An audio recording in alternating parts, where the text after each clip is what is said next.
in the studio, I'm often in the position where I've got to record like a load of things at once. So I might have some sort of kind of wood blocky type sounds, some metallic sounds, and then, you know, some big drums. And so I kind of wanted a stick where I could do something that in one take without, you know, changing sticks.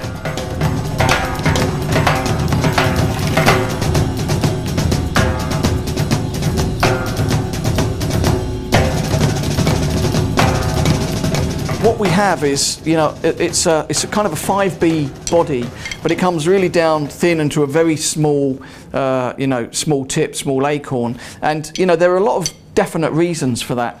First of all, it's very good, you know, this is very good for small metallic percussion, small wood blocks and things like that. You know, you can get clear definition. Ride cymbals, it's great for very clear definition, almost in a jazz type scenario. Now the other thing about the small acorn is that what I wanted was a stick that does the job as a very thin timbali stick would with rimless drums. So say you've got frame drums mounted, or, you know, different rimless drums that you need to play. By using a regular drumstick, you can't really attack the drums in the same way that you can with just a flat stick. So the reason that this is kind of this shape and we've got a very sharp taper and a very thin stick is to kind of get that. So, you know, we've got that attack on the rimless drum, so you get kind of like a flat stick thing for the rimless drum. So it's combining lots of different things.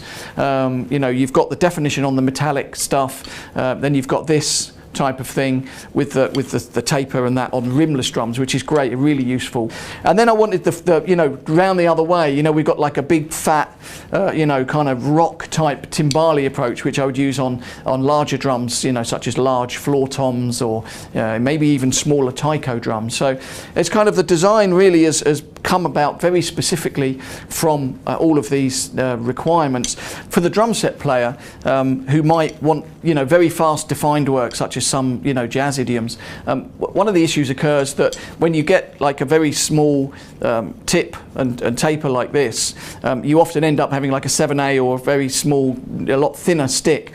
Whereas this is, you know, this is 5B, it's a 5B body, so, you know, it feels like you've got a you know, nice meaty stick in your hand, like a full-bodied stick, and yet you can really begin to focus on some of the delicacies of sound that you would get with a much thinner, smaller stick. The other place that kind of comes into great importance is with electronic drums.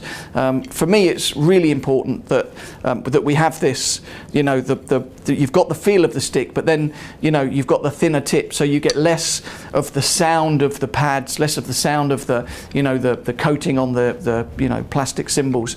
For me, and it sounds, you know, like I'm blowing air, but it's actually honestly the truth that this drumstick is the only drumstick that really feels like I'm actually playing with my hands. You know, as a hand percussionist, you get very familiar with playing with your hands on the skins and how that feels. And sometimes it can feel a little bit of a jolt to be using sticks, but the balance and the feel of these almost feels like an extension of my hands. You know, it's a really, you know, you have to play it to believe it. So I suggest you play it and then believe it.